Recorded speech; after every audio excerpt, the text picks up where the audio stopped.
Canada as part of a larger interest in growing our networks. And we've found that there's a lot of receptivity to that kind of work. I think in some of the other questions we'll be getting into, I could go into more detail. Thank you. Thank you so much. Now I'd like to introduce Dutch Deputy Consul Luc Nijman of the Consul General of the Netherlands in Miami, and with him will be Sumia Akachar. She is the Senior Policy Director of the Consul General of the Netherlands in Miami.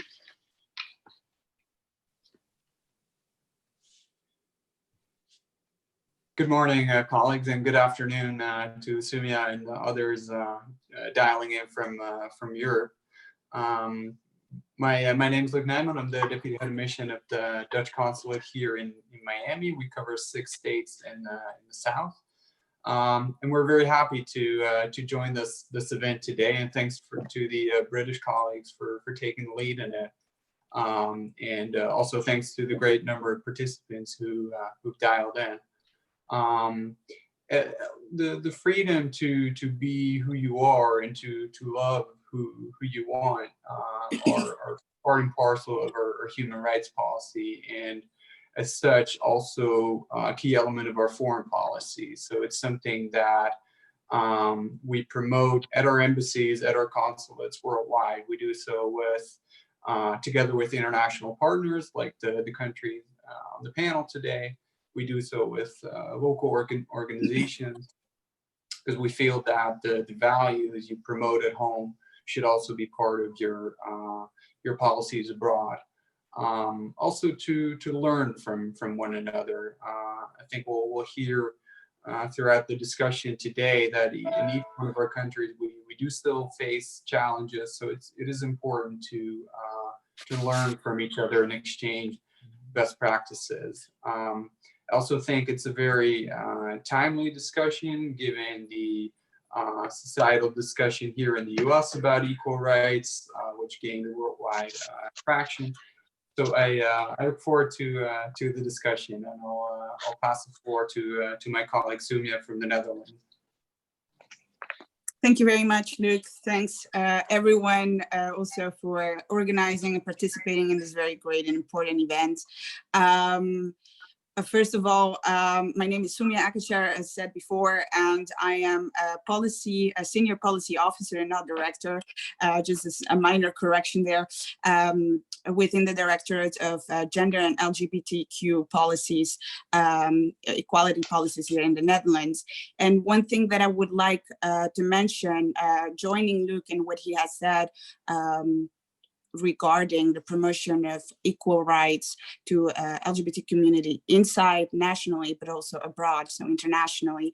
One of the things that are very important for us as a coordinating directorate within the Netherlands is to also have a good eye on the diversity of problems that LGBTQ communities face, and therefore also keep an eye on communities with migrant backgrounds, within religious communities, as well as directing and implementing very specific policies towards transgender and intersex persons, and especially also the problems that they face within the labor market or in the healthcare system.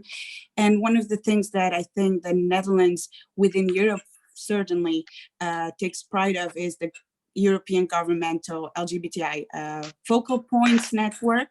And the Netherlands has played a key role in this network, and its aim has been to share good practices as well as mainstream equality by exchanging experiences among policy experts, advisors from European member states and competent regions, as well as to interact with the European policy level to always be updated with the latest developments within this area. So that would be it for my opening statement.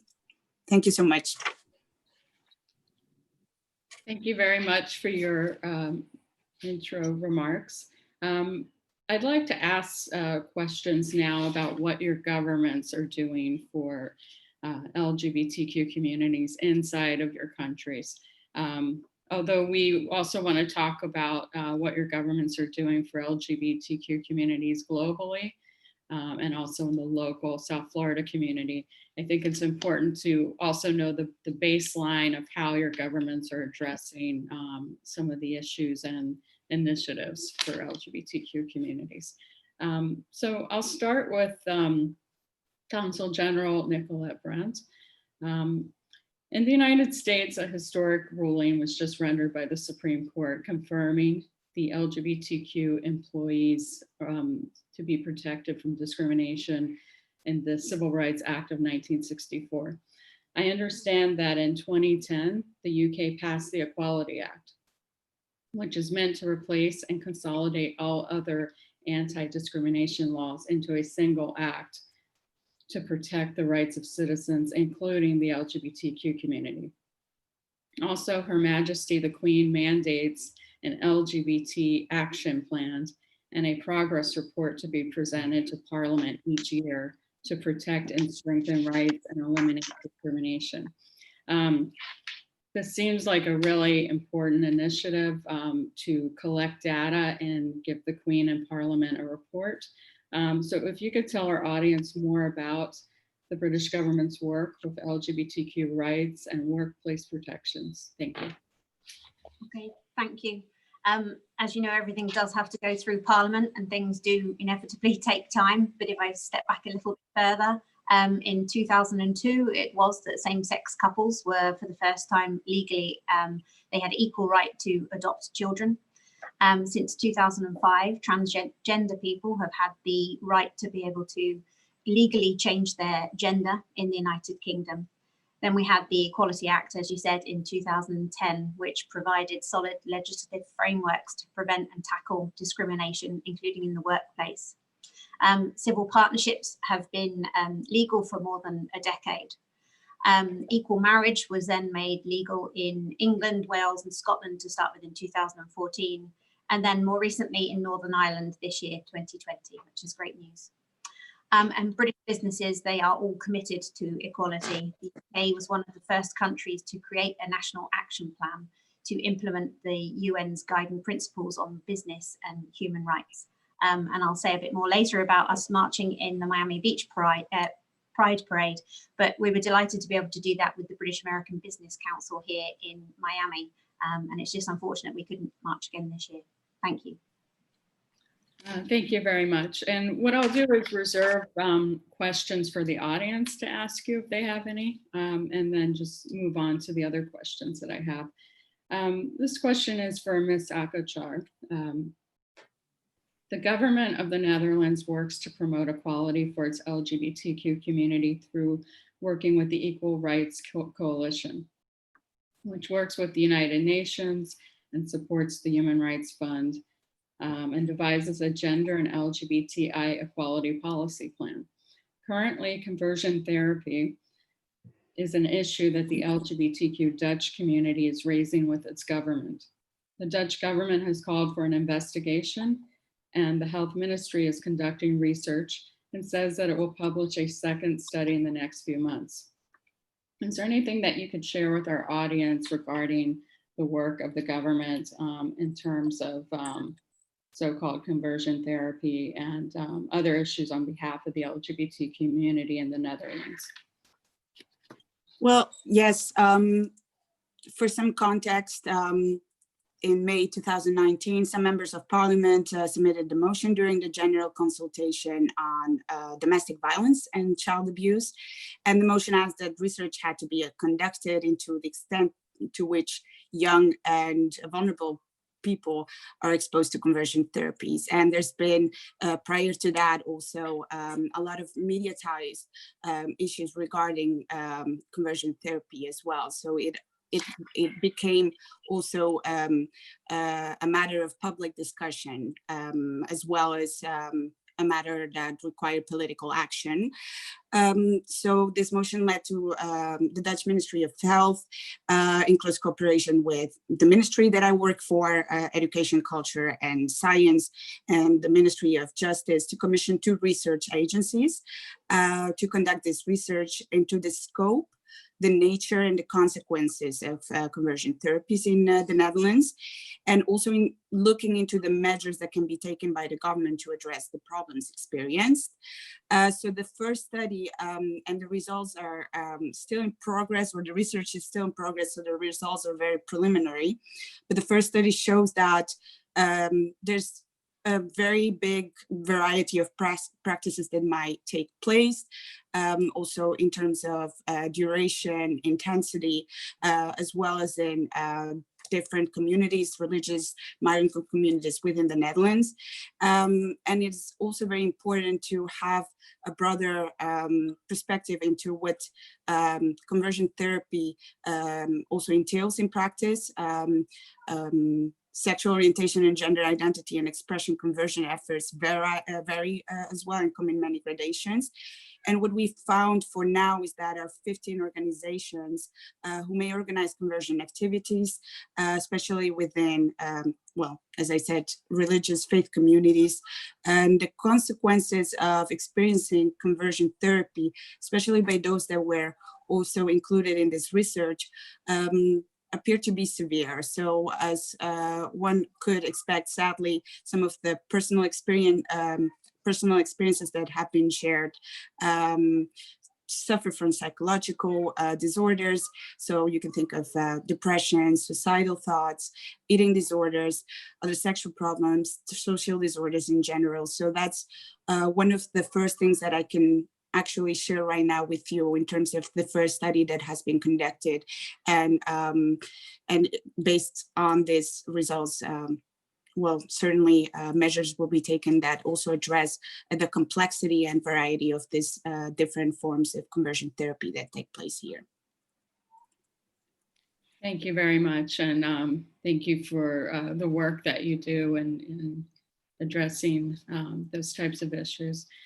Consul General Gaiuso, after the Pulse nightclub attack in Orlando in June 2016, former President Hollande announced a mandate that the interministerial delegation to racism and anti-Semitism would be extended to fight against LGBTQ hate crimes. Mandates that support all marginalized groups targeted in hate crimes is clearly important.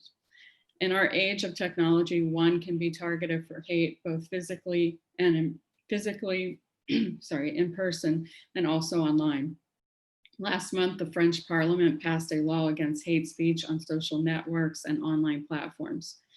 Could you tell our audience more about the delegation to racism and anti-Semitism and the government's efforts to combat hate crimes involving race, religious identity, and LGBTQ identity? Yeah, thank you. Thank you, Elena. Very interestingly.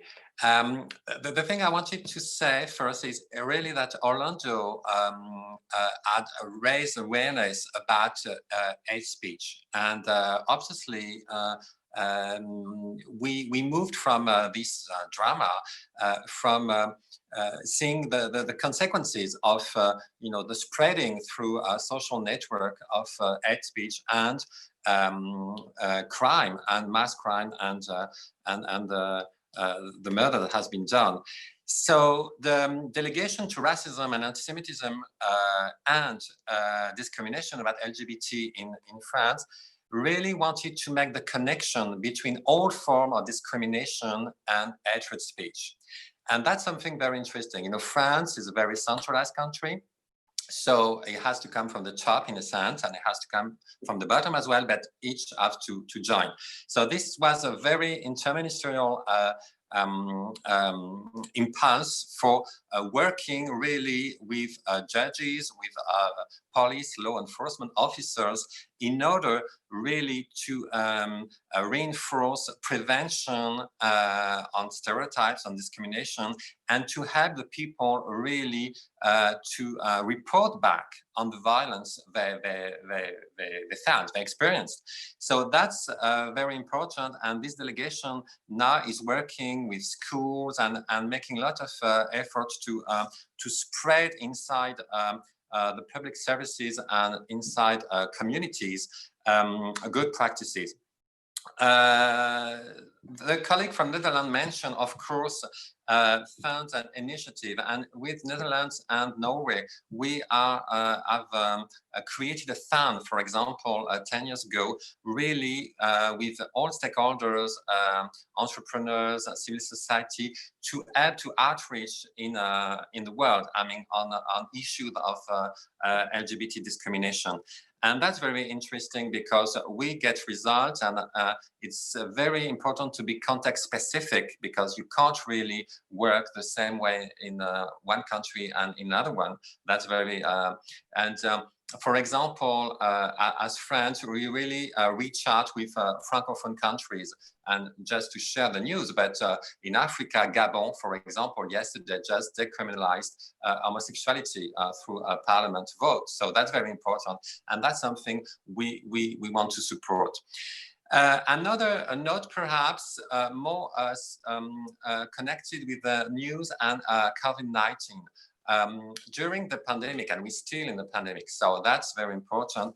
In France, we really address the risk of young LGBT girls and boys to be rejected because people were in isolation, were stay-at-home order. So we really launched a plan to help and to prevent, because obviously the pandemic was a factor that really exacerbates in sometimes discrimination and violence at home.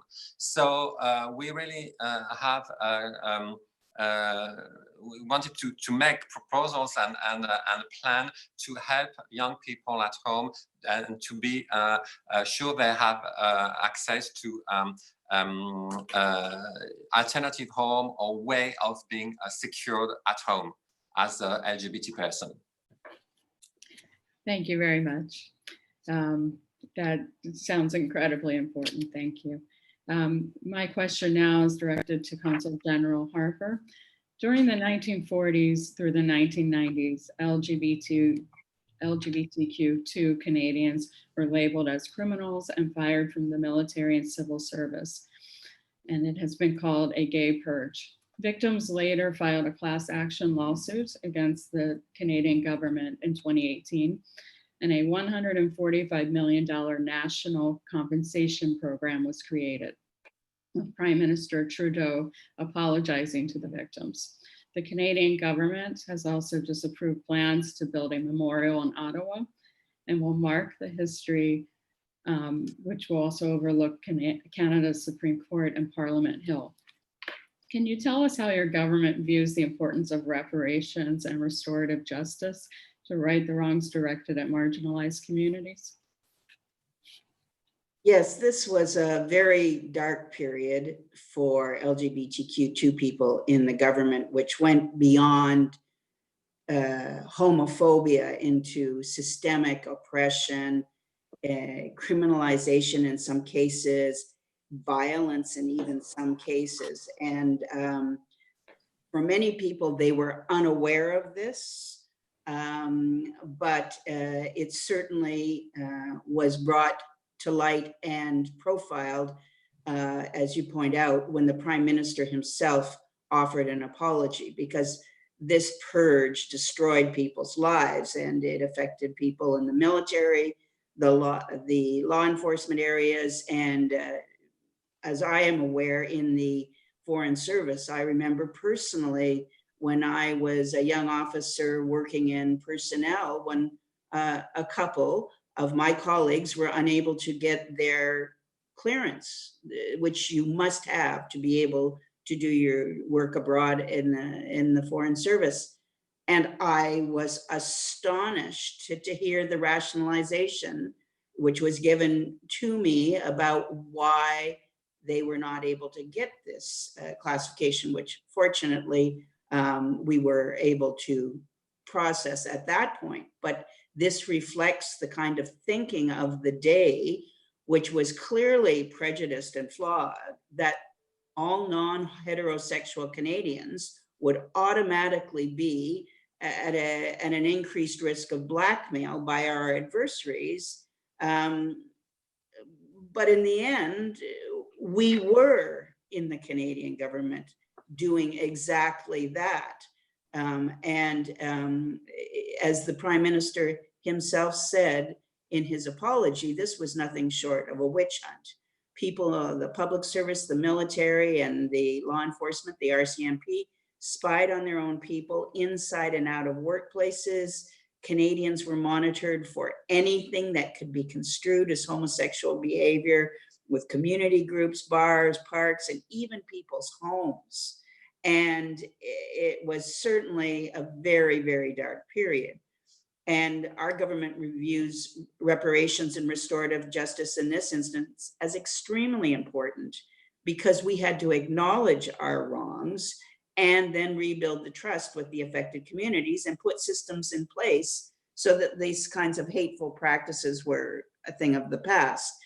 And so the Prime Minister himself apologized in November 27 and for the actions of the government, not only in this purge, but for abusing the power of law and making criminals of LGBTQ people. And additionally, there were 2 laws enacted, one to expunge the historically unjust convictions, which means that Canadians previously convicted of consensual sexual activity with same-sex partners had any criminal records linked to that permanently destroyed.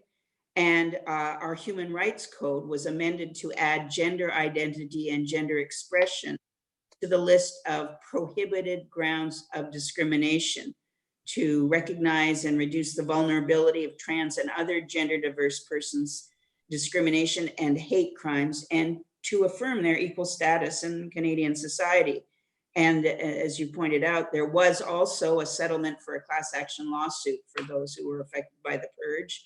And we do have now plans underway for a monument to memorialize the historic discrimination. So one thing I would also just last point to mention that the Prime Minister had named a special advisor, Randy Boissonneau, on these issues. And we were very fortunate because we were active here in Florida with our local partners here, as well as our Canadian partners. And Randy was able to come several times, and we marched in the parade here with Nicola and I think the Israeli Consulate General as well. We had quite a large group, and we were very glad to have this special advisor to the Prime Minister, very active all over, but including here in Florida. Thank you so much for that great information. The work that you're all doing is clearly important. And so now let's find out what your governments are doing to support LGBTQ communities globally, especially in places that need help the most. I will just run through a few of your initiatives, and then one by one you can expand on that. In the UK, the government is part of the UN LGBTI core group and has been working within the United Nations framework since 2008, expanding universal respect for the human rights and fundamental freedoms for all. In the Netherlands, according to the UN Refugee Agency, cases involving transgender and intersex asylum seekers are on the rise in the Netherlands. However, there is an initiative to address this, and I believe that Ms. Akachar has briefly spoken on that. France is also a member of the UN LGBTI core group and has hosted UN programs such as Standing Up for LGBTI Youth, creating a safe and supportive environment for youth at school, at home, and in the community. And in Canada, the government announced its LGBTQ2 International Assistance Program that provides human rights and economic outcomes for LGBTQ communities in developing nations. So if each of you can just expand more on what your governments are doing globally. We'll start with Consul General Brent. Oh, thank you. Thanks, Yelena. Well, I mean, we work together, I mean, with UK, with, of course, with the Netherlands, with Canada, and all like-minded, because we all part of the UN LGBTI core group. Just wanted to stress perhaps few points from France. After Orlando, since because it's a landmark for awareness globally. As member of the Security Council, we passed the first declaration condemning attack and the homophobic character. So that's very important because for the first time, and it's 2016, it's always it's far away now, because can you imagine if we could do that today? I'm not sure, but by the time we passed really a kind of declaration condemning the attack and its homophobic character. The Security Council, so that's the highest body inside the UN. Obviously, the UN General Assembly made this declaration on sexual orientation in 2008. So it's further in time, but that's very important. The thing we can be proud and collectively proud of is Human Rights Council having an independent expert, I mean, on the issue of protection against violence and discrimination based on sexual orientation. So this is the job is filled by a Costa Rica expert, Victor Madrigal Laboros, and that's very important because that's an independent expert. So in all this body, things are moving on, and we do have, I think, the right people, the right declaration. We still need the momentum to continue on building the momentum and to be together like we do today, because that's very important. And I think we have to see, the other thing is to see discrimination globally. I mean, LGBT is not a niche as human rights, as mentioned through the body. But we have to see, and I was thinking of a Black Lives Matter movement. I mean, discrimination as such, it's part of the broader agenda. And we have to be inside this agenda. And I think that's very interesting that, for example, some of the Black Lives Matter leaders were women and defined themselves as queer. So they want to advance on discrimination on a broader base. And that's very important that LGBT voice is inside this movement to bring more social justice and to end discrimination, whatever it is based on. Thank you so much. Consul General Nicola Front. Hi, yes, so you've already mentioned the UN core group that we helped to found in 2008. In addition to that, we're chair currently with Argentina of the Equal Rights Coalition, and we've got that chairmanship until 2021. Aside from that, the Foreign Office around the world, we use our diplomatic missions and offices to monitor human rights, monitor what's going on in a country, seek out opportunities to work with NGOs, with local authorities, to try and promote activities that prevent discrimination either in the workplace or in local communities. In addition, we do things like perform marriages in countries where it's illegal for same-sex couples to be married. So as long as one of those couples are a British national, our consular staff get to perform marriages. So that takes place in 26 different countries around the world. We're also a signatory to the Ida Hobbit, which we just celebrated back in May. Thanks. Thank you very much. And Consul General Harper. Well, Laurent and Nicolette have described what we are doing jointly in multilateral fora. I think that's an extremely important part of what any government does. Bilaterally, you've mentioned that the government has announced an international funding where the idea would be to support local and regional organizations and equality movements in developing countries, as well as partnerships and multilateral initiatives that contribute to policy, advocacy, and research efforts in this area. And this is just a 2019 program where there has been this specific focus. So we're hoping by next year to start being able to report on some of the results of this work. So bilaterally, multilaterally, we're quite active. And for us, it's also important to work with civil society organizations that are active on LGBTQ2 rights, including ARC International, Equitas, Amnesty International, and Human Rights Watch. So those are the three areas, and we are active in all three, and often with some of our friends who are in this panel today. Thank you very much. And Senior Policy Officer Akachar. Well, I join my co-panelists also in the multilateral joint efforts that we, as the Netherlands, also take in promoting LGBTQ rights globally as well.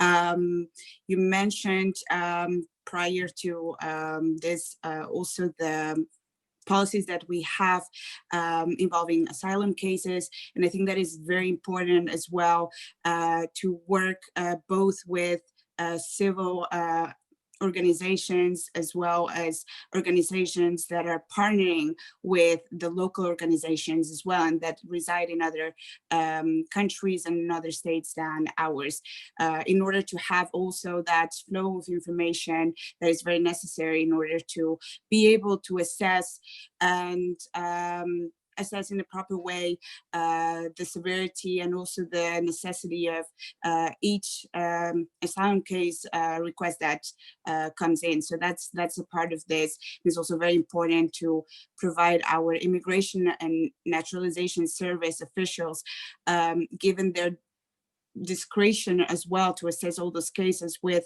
important tools in assessing those cases and realizing the context of all these different countries where they come from and seek asylum from. So yeah, I think that my co-panelists have said enough in about all of the efforts that are being made jointly, and I think that they are very important indeed in order to keep track of what it is that we can collectively achieve. Thank you very much. And I do see a few questions from the audience, and I want to give them time to have these questions answered. So for my third question, I'll just briefly summarize what each of the consulates are doing, and then each of you can add to it if you like. So the UK, the British consulate, today is a part of the British government's virtual Love is Love Pride campaign. And there have been previous LGBTQ campaigns that the British government and the consulate here in Miami has worked on, such as 5 Films for Freedom, participating in Miami Beach Pride Parade. And so Consul General Brent, if you'd like to expand on that, what other work is the consulate doing, and also what might you be doing in the future for the local community? Thank you, Lynette. Yeah, the UK government, I understand, was the first government to participate in the major pride parades across the US. I think we were a bit slow. The Israelis got there first when it came to Miami Beach Pride. And yes, we went and marched in that with the Canadians last year. And it's just such a shame that we weren't able to do the plan that we had this year, which was to march with all of those others on the panel today under the banner Diplomats for Equality, and really sending a strong message that us as a group wanted to do something about this issue. We promote the Love is Great campaign, so that is something that Visit Britain do to promote going to the UK.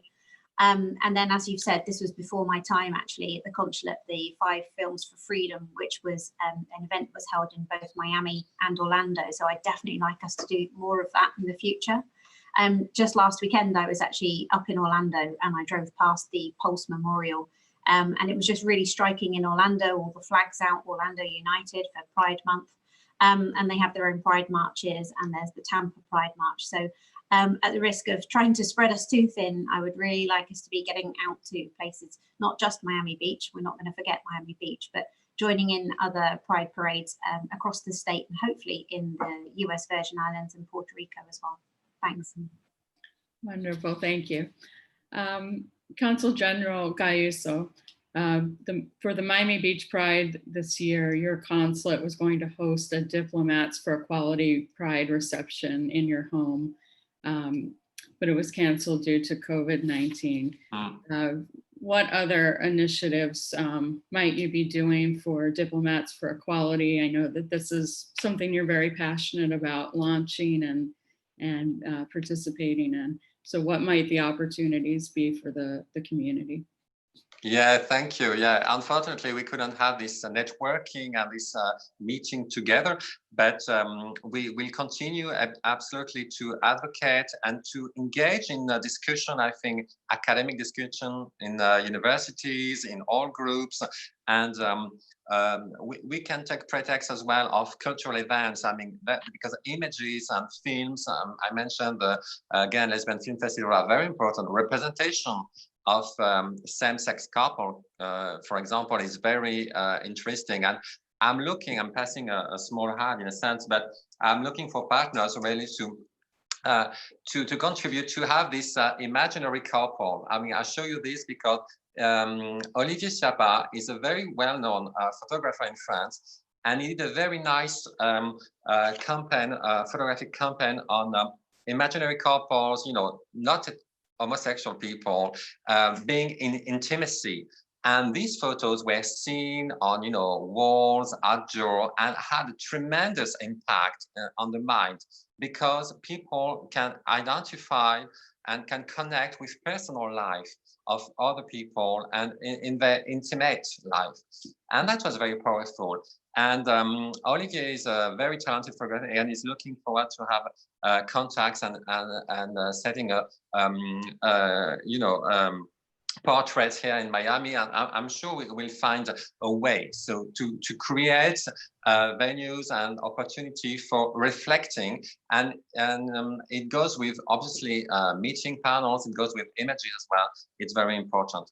And so we're devoted to that, and we'll continue to work with all of you. Wonderful. And I do see a question that I'll ask you right now because it's relevant, from Alejandro de la Torre, who wants to know where these programs, initiatives, and resources might be found.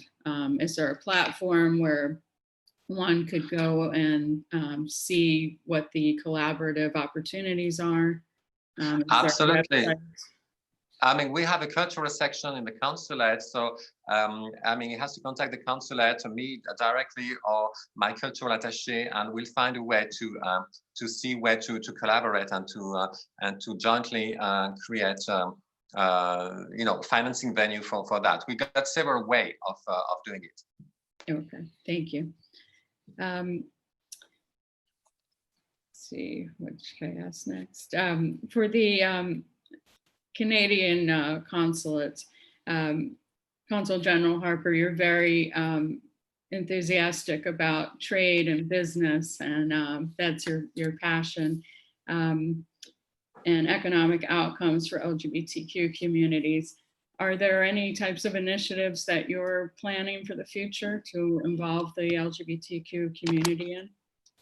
Well, thank you for saying that, first of all, because for us, our first goal in anything is just to expand our network, because we find if we meet people, then we can exchange information and look for areas to work together in.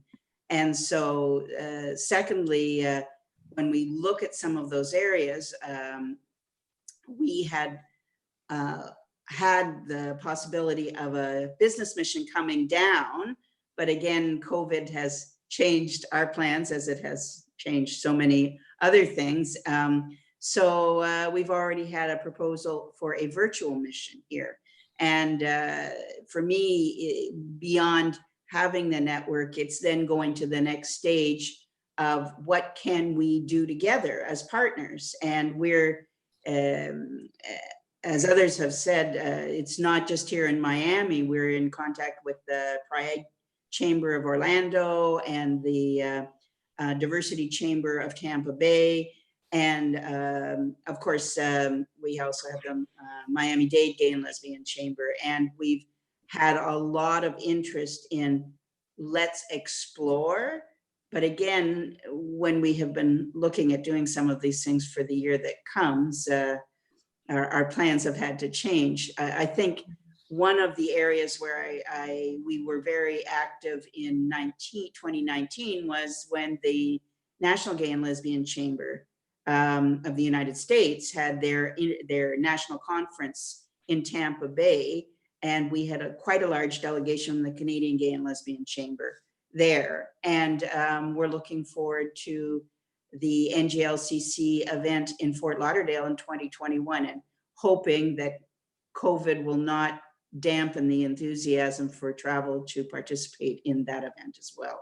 But we think that it's not just enough for us in the consulate to be in contact. We're always looking to connect our Canadian organizations with local organizations so they can run with the ball as well. Thank you. Thank you. And so my next question for Deputy Consul Nijman.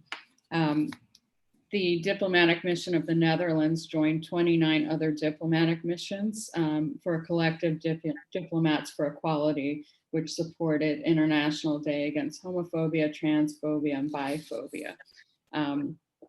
What are the local initiatives that your consulate is spearheading?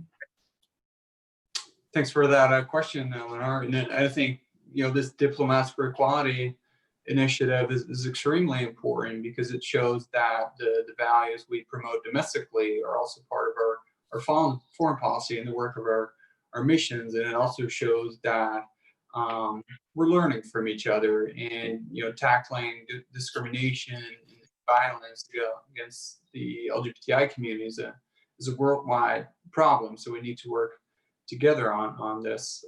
In terms of initiatives from our consulate here in Miami, I can only echo what Consul General Galiso just said about LGBTI rights not being a niche, but they're human rights. So in our approach, they are part of a broader effort to promote equality in different forms. And the past few weeks have reminded us, after the horrible death of George Floyd, that discrimination and racism remain a problem worldwide.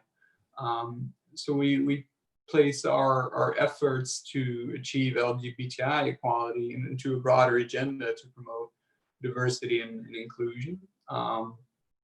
We do so internally within our ministry, promoting an open and inclusive work environment. We like to say, don't fit in, but stand out. But we also try to do this externally in our activities.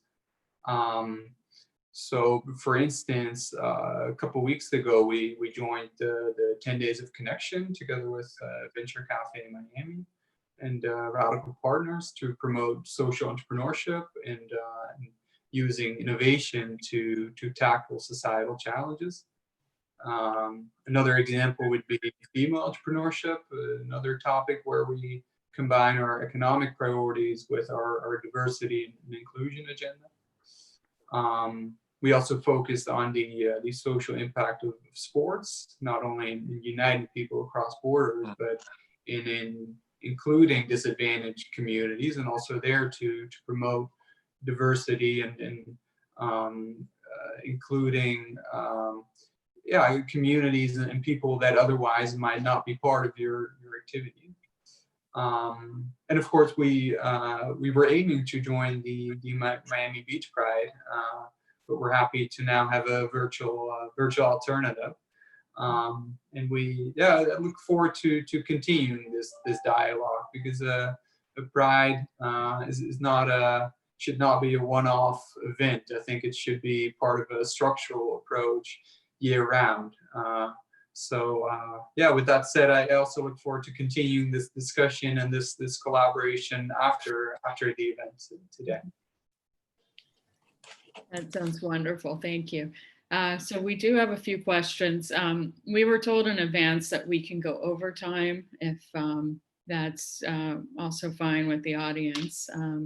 That way we can have the opportunity to have you answer these questions. Our first question is from Paul Thomas, Chairman of the Miami Beach Pride Philanthropic Committee and Vice Chair of the LGBTQ Advisory Board of the City of Miami Beach. His question is, do any of your countries pressure the private corporate establishments to enact these human rights values? Is there a process to guarantee that corporations are helping in this area? Are there consequences to corporations which do not support human rights?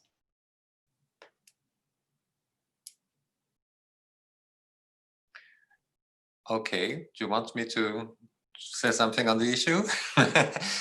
I think for the French way of dealing with that, I mean, we do promote labels like diversity labels, equality labels for gender equality as well. And it's work like that, I mean, from the private sector as such.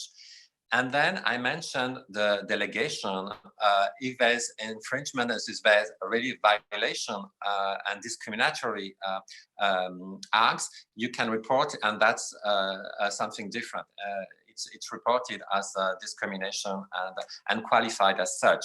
But to get, I mean, all part of society, the economic sector, enterprises, being aware, I think there's more and more enterprises aware of this, but they want to show a label, and the French government has set up a label. This is diversity label, and some of the biggest enterprises are very proud. For example, Air France or other big companies are very proud to have this label of diversity because it shows something for the consumer and show internally as well for the employees.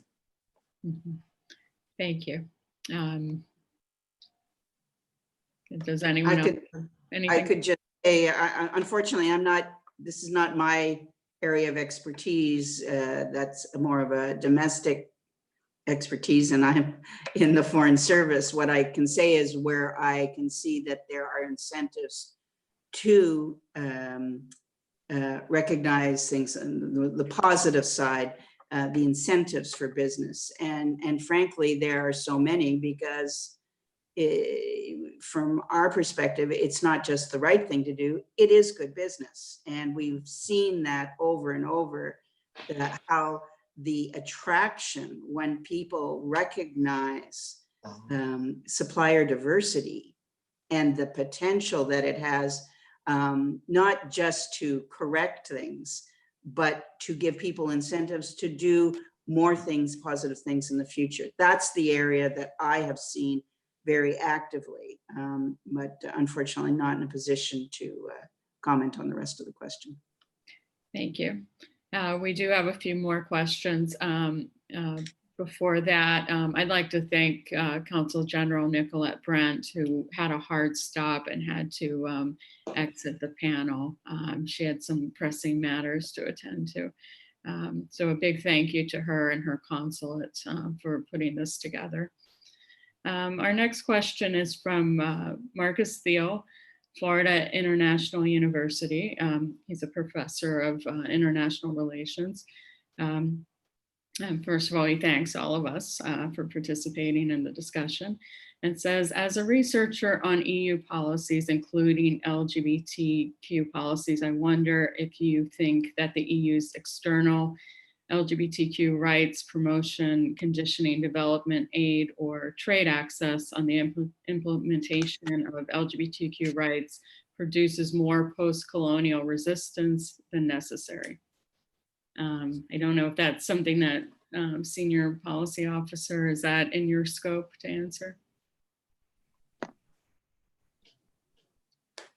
Could the question be repeated? So yes.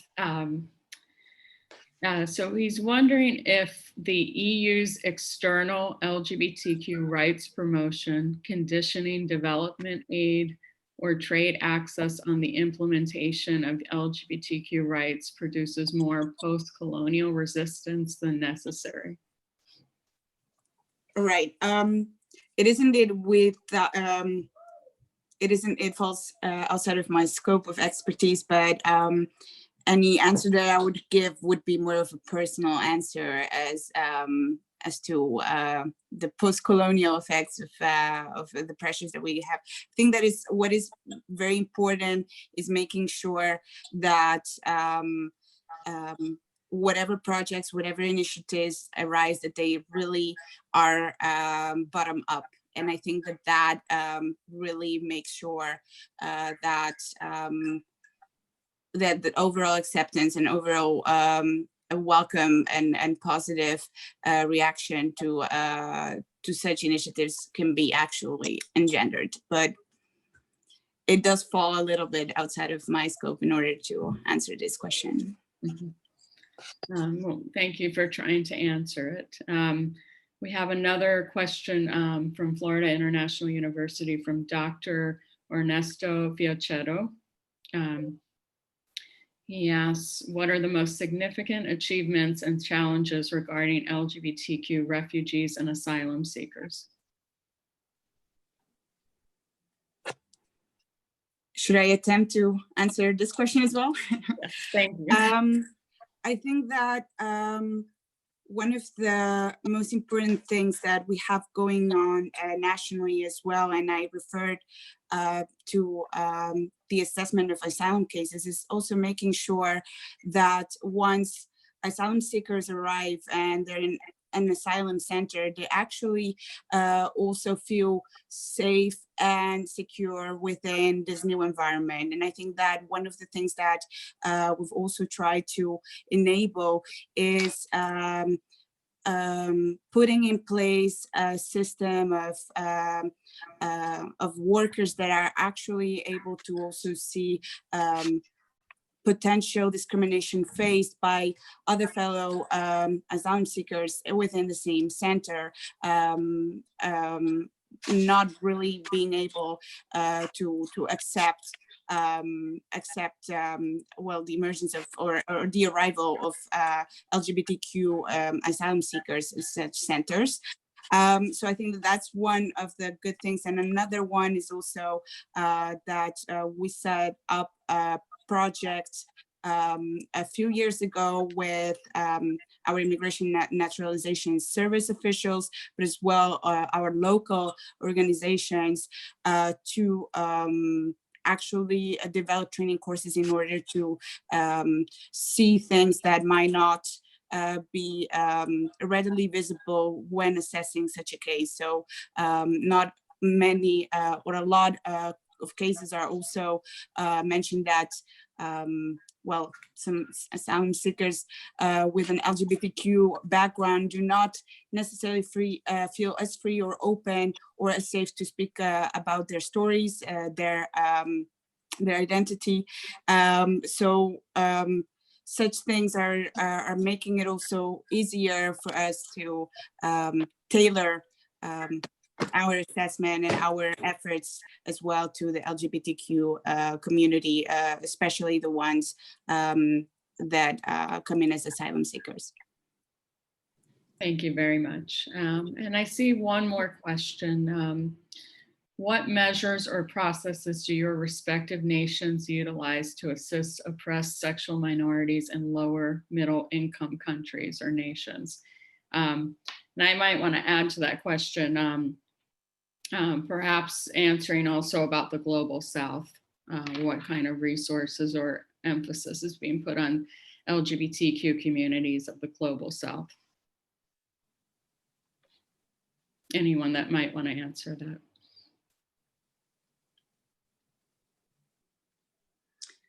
I would just say, unfortunately, this is not my area of expertise, but if anything, I would say that these questions indicate that there is some interest in having a follow-on panel where we are focused on some of these more specific questions. And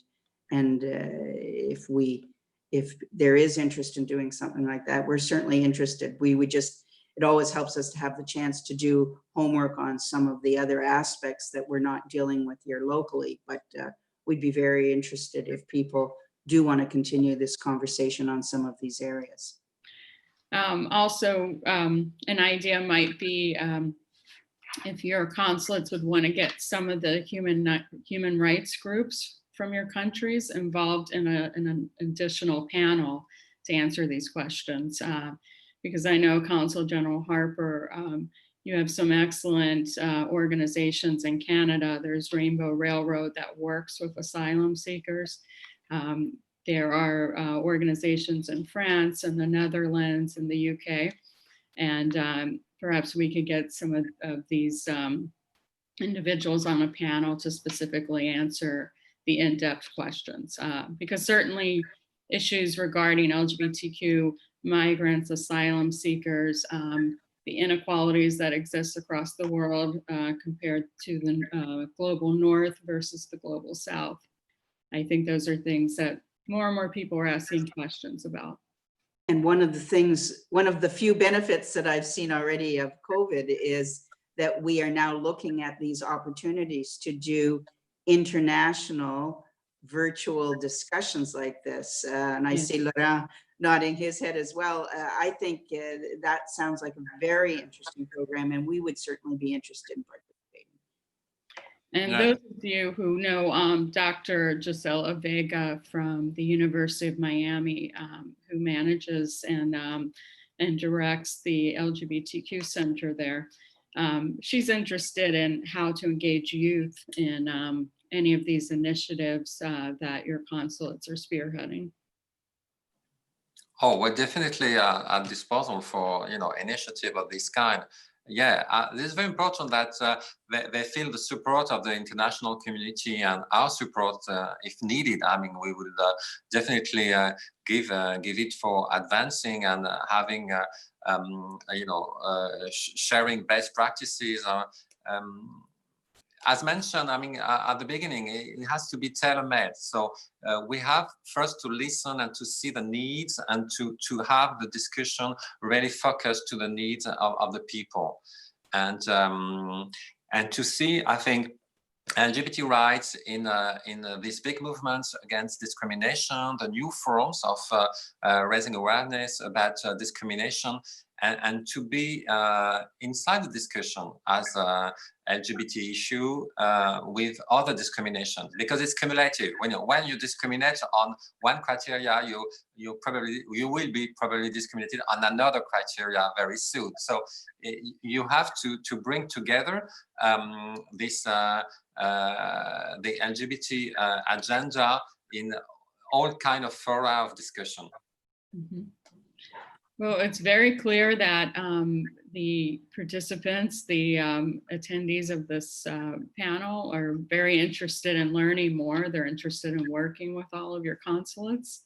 And so if we could continue to work together and involve anyone who wants to be involved, that would be wonderful.